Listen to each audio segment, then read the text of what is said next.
Look at your dog. He's not judging you, keeping score, or waiting to leave when life gets hard. Men over 50 who trust their dog more than anyone else in their life, there's a real reason for that. And after years of studying male psychology, I can tell you that isn't a weakness. It's what happens when betrayal teaches a man that loyalty isn't emotional anymore.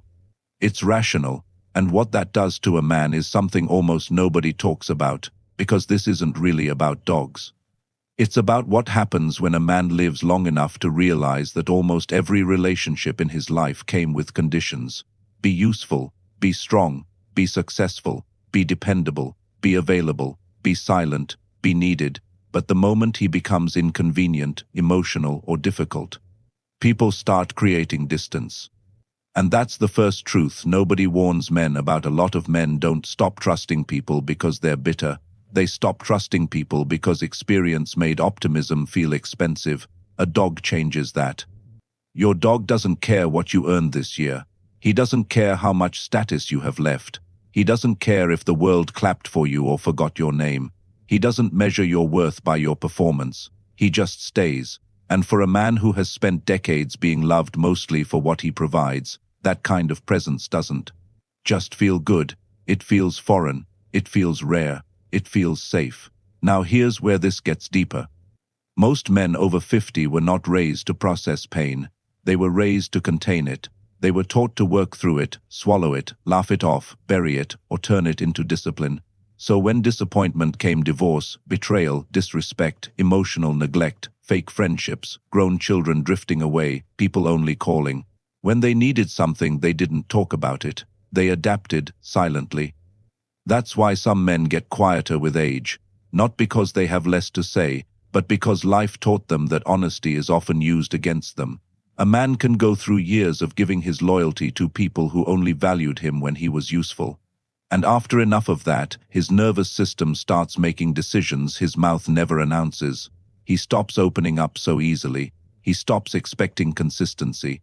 He stops confusing attention with care. And without ever saying it out loud, he begins placing his trust where it feels safest. Sometimes that place is a dog lying at his feet. And if that sounds sad, you're missing the point. This isn't emotional collapse. This is emotional intelligence after repeated disappointment. Because a man over 50 doesn't usually trust his dog more than people because he has lost his ability to love. He trusts his dog more because he has finally learned to recognize what loyalty actually looks like. No manipulation, no mixed signals, no ego games, no secret competition, no emotional bookkeeping, just presence. And presence becomes everything when your whole life has been filled with people who said the right words but disappeared at the wrong times. But here's the part that really hits hard. A lot of men have never had a relationship where they felt fully safe to be unguarded. Not as a boy, not as a husband, not as a father, not as a friend. They've been respected, needed, depended on, maybe even admired, but safe. That's different. Safe means you don't have to perform. Safe means your bad day won't be used as evidence against your character. Safe means your silence doesn't make someone punish you. Safe means you can exist without being evaluated. And that's exactly what a loyal dog gives a man every single day. No speech, no analysis, no pressure, just the quiet message every man who has been through enough understands instantly: I'm here. I'm not leaving. Some men, that's the most honest relationship they've ever known. And that should make us ask a real question. What does it say about a man's entire life when the relationship he trusts most never once said a single word to him? That's not an attack on anyone. That's a reflection of how starved so many men have become for simple, consistent, non-transactional connection.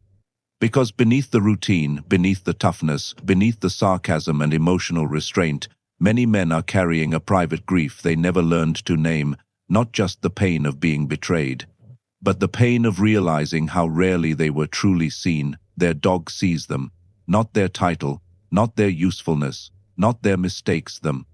And maybe that's why this bond runs so deep, because when a man has spent half a lifetime being valued for function, the one creature that loves him for presence becomes sacred. So if you're a man over 50 and you trust your dog more than most people, maybe you're not broken, maybe you're not cold, maybe you're not too guarded. Maybe you just paid attention. Maybe life taught you the hard way that loyalty is not proven by words. It's proven by who stays when there's nothing to gain. And if that truth hits you harder than you expected, then you already understand this isn't just about a dog. It's about the kind of love every man deserved, and far too few ever got.